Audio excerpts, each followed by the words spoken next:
JSP INX 3rd Gen Prelude episode number 4. The H22 engine packs a lot of power, but it's a little bit outdated when it comes to its cosmetics. This intake manifold is one of the biggest problems in my mind. The manifold's just really busy. It's got a lot going on. It's got an EGR setup, it's got a vacuum diaphragm on the side that controls the butterfly valves. It has a vacuum chamber underneath that actuates that diaphragm. And on the top side of the intake manifold, there's a PGMFI logo that really dates this thing back to the 80s. And so I just kind of want to remove what I'm not going to need and clean up the look of it. With the intake manifold apart, you can see it's made out of 3 components. It has a lower plenum that has the runners and EGR. Then there's the upper plenum and the butterfly valves. I started with the upper plenum using my 4.5-inch grinder. And I took off all of the extra bosses that weren't going to be used and ground off the logo that was on top of it and cleaned up the look. Let me show you what I did.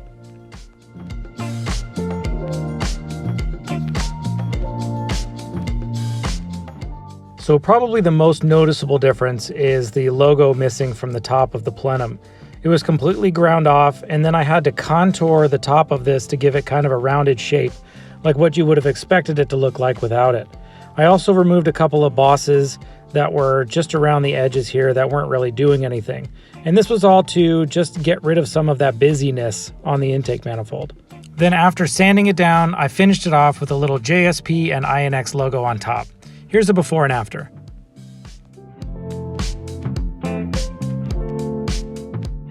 I'm not sure how I'm going to leave the finish of this. It's a little bit shiny in my mind right now. I might bead blast it or something, but that's something that we can figure out later. The lower runners, I wanted to remove the EGR setup. There's a couple companies that make block-off plates, but it wasn't really the look that I was going for. So instead, I just bandsawed off the entire section that held the EGR valve. I ground it all out, I welded it up, and then I sanded it smooth. I think it's a much cleaner look.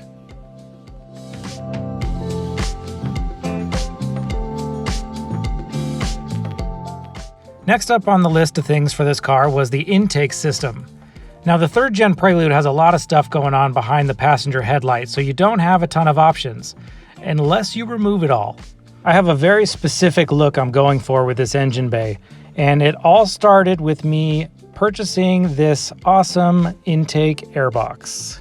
This Mugen carbon airbox is actually out of a Japanese Euro R Accord, so it is designed to work with the H22 engine. Unfortunately, it is not designed to work with the 3rd Gen Prelude. It's going to need a bit of work. Another new addition to the car since the last episode is this header. Because I got the Mugen airbox, I had to get a matching Mugen header as well. I got both of these items from craigersheaders.com, which is just an amazing resource for hard-to-find products like this. Check them out. So the first step to getting this airbox mounted is getting rid of all the stuff that's in the way. That includes the fuse box and the overflow reservoir.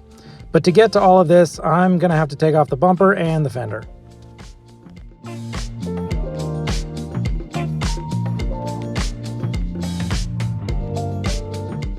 With the bumper and the fender off, now I can see the body harness that connects from inside the car by the ECU up along the fender line to the headlights, all that good stuff. The previous owner that did the engine swap, it looks like they tied some of the extra wires inside the fender here, so I'm glad I pulled the fender off so that I can sort through it all.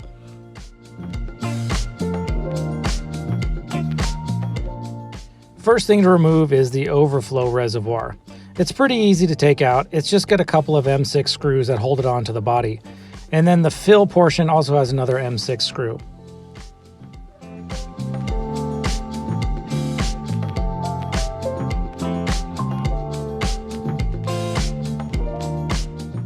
Pulling the wiring harness through the inner fender is a little bit more work than removing the reservoir. Because of the way that the wiring harness is assembled, all of the wiring actually is connected directly into the fuse box and doesn't have any plugs that you can unplug to take the fuse box out. The only other way I can see you could do this without pulling each pin out individually is to pull the wiring harness out from inside the car, and I didn't really want to do that. So I took really detailed pictures of how all the wiring was routed into the fuse box and then went ahead and de-pinned every single wire. With all the wires disconnected and depinned, now the fuse box is free from the wiring harness. All of these wires connect to either relays or fuses in this box. The ones that were sort of joined near each other, I just taped them together to make sure I had a better chance of not mixing things up when I put this all back together again. Now that that's all disconnected, I can just go ahead and pull the wiring harness through the inner fender well to get it all out of the way.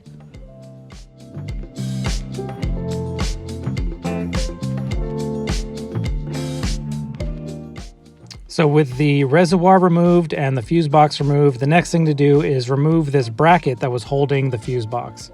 I'm not positive yet, but I have a feeling I'm probably going to put the fuse box somewhere back here underneath the intake when I'm done.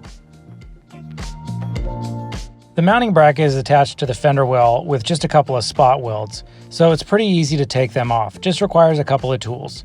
I use a center punch and a spot hole removing drill bit.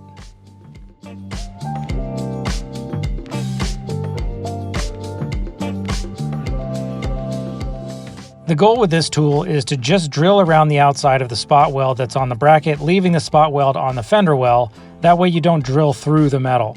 After it's been drilled, it pops off.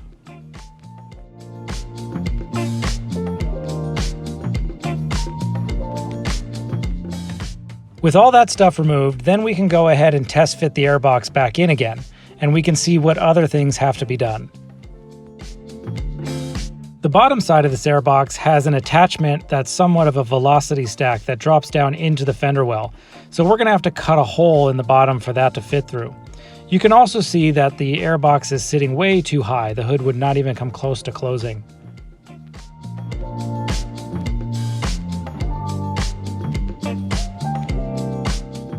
With the box back out again, I was able to mark the hole for that velocity stack. Now it looks like this kind of intrudes into the frame rail, but the frame rail is actually pretty far over underneath this ledge right here, so I've got plenty of room left. Another area that was hitting was the underside of the box itself. Right where this bracket was, I had to take a rubber mallet and just sort of lightly hammer it down to clear a little bit. There was already a contour here, so it really wasn't like I was smashing it in. Here's the rough cut for that tube. I'll go back and finish up those edges before I paint the engine bay. I also ground down the spot welds just so they weren't scratching up the bottom of the box. Lastly, there was one more area that I had to hammer a bit just to get the corner of the airbox to clear. After all that, it pretty much dropped right in.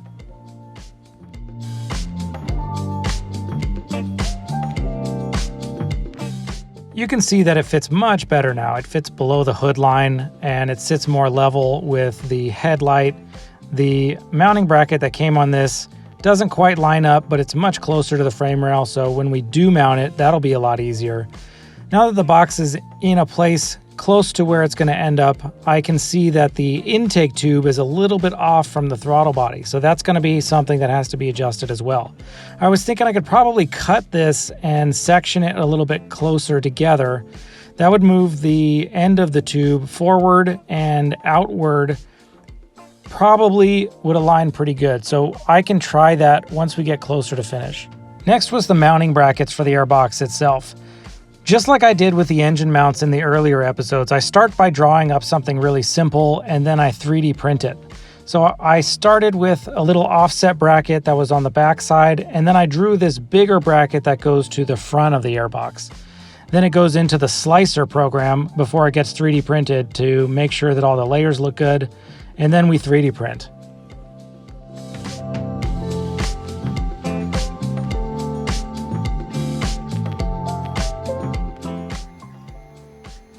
Both of these brackets will eventually get machined out of aluminum, but the 3D printing allows me to dial in the fitment and make it perfect before we machine them.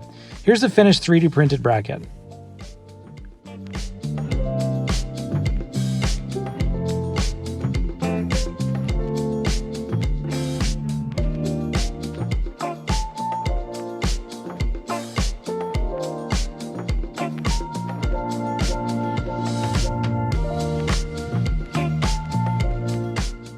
Overall, I'm really happy with how the airbox is sitting now. When I go to machine them, I think I'm only going to make one small change, and that is kind of lower this front bracket down very, very slightly.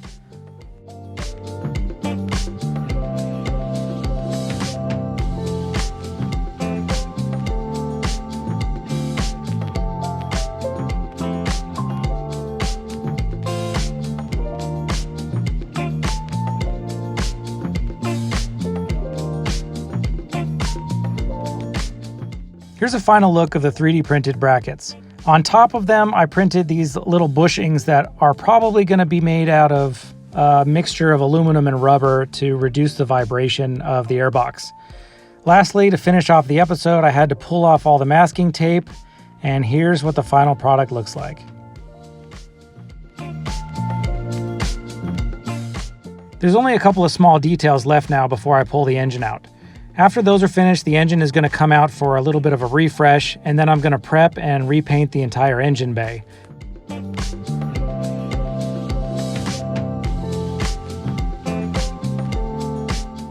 Thanks again, guys, for following along, and let me know in the comments if you have any questions or if there's anything additional that you guys want to see before I pull the engine out.